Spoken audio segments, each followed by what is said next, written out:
हम इसके अंदर सीधा डलते हैं। तो सबको गुड मॉर्निंग पहले तो, और काफ़ी जो भी अटेंड कर रहा है उसके लिए बहुत बहुत थैंक यू कि आप हमारे सेशन को अटेंड कर रहे हैं, और आशा है कि आप लोग हमसे काफ़ी कुछ सीखेंगे। तो आज का हमारा जो टॉपिक है वो है verbal and non verbal communication. तो जैसे अगर आपको मैं एक वर्ड बोलता हूँ जिस वर्ड का नाम है लैंग्वेज, तो आपके दिमाग में सबसे पहले क्या चीज़ आती है? आपकी कोशिश करना चाहता हूं कि आप लोग क्वेश्चन पूछें और जो भी उसके उत्तर हो, अगर मैं कोशिश कर पाऊं कि मैं उसको दे पाऊं तो फिर वो बेटर रहेगा, ताकि आप लोग समझें कि एक्चुअली क्या हो रहा है। तो जैसे मैंने आपको बताया, वर्बल कम्युनिकेशन होती है और नॉन वर्बल कम्युनिकेशन होती है। तो एक बार मैं डेफिनेशन को पढ़ता हूं। Verbal communication refers to the production of spoken language to send an intentional message to the listener.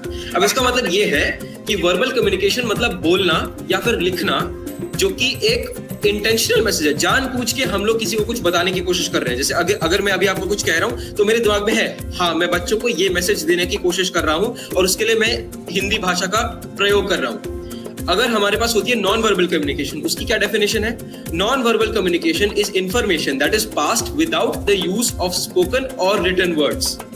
The non verbal platform includes eye contact, oculesics और the lack thereof, facial expressions, gestures, posture, personal appearance, etc. अब इसका मतलब क्या है? जैसे मैंने कहा, non verbal communication मतलब बिना कुछ लिखे या बिना कुछ कहे किसी भाषा के अंदर हमारा जो कम्युनिकेशन है उसके बारे में होता है नॉन वर्बल कम्युनिकेशन। और जो नॉन वर्बल होता है, जैसे अगर आप किसी के साथ, अभी तो आप मेरे सामने नहीं है, अगर हम एक क्लासरूम में बैठे होते तो मैं आपको एक एक करके आपके साथ आई कांटेक्ट कर रहा होता, मैं मतलब आंखों में देख रहा होता और देख रहा होता, अच्छा आप ध्यान दे रहे हैं या नहीं, आप ध्यान दे रहे हैं या नहीं। तो उसका मतलब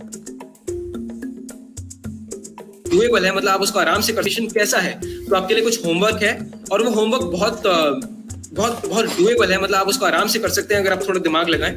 उसको मैं पढ़ता हूँ। Try to notice or think of the non-verbal cues that your teachers or peers give while talking face-to-face when on video call or normal call. Write your comments and experience on how the pandemic and online classes have affected your communication in terms of non-verbal cues.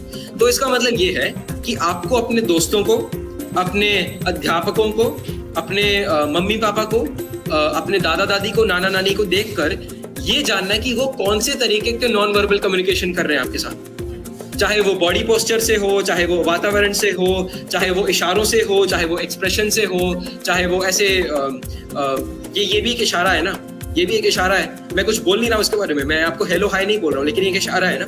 तो ऐसे करके आपको जो ये सारे इशारे हैं उनको इकट्ठा करना है, ठीक है। गिरधर जी आपको समझाएंगे कि उसको आपको सबमिट कैसे करना है। बाकी उसके बाद आपको तो अपने जो आपको सीख मिली इन चीज इस एक्टिविटी से, ये कार्य करने से आपको जो सीख मिली उसके बारे में आपको लिखना है। आपका जो अनुभव था, आपका जो एक्सपीरियंस था इसको सीखने में, वो आपको जानना है। और ये भी आपको लिखना है कि जो इस बार का लॉकडाउन है, जो पैंडेमिक है, उसकी वजह से आपकी जिंदगी कैसे बदली।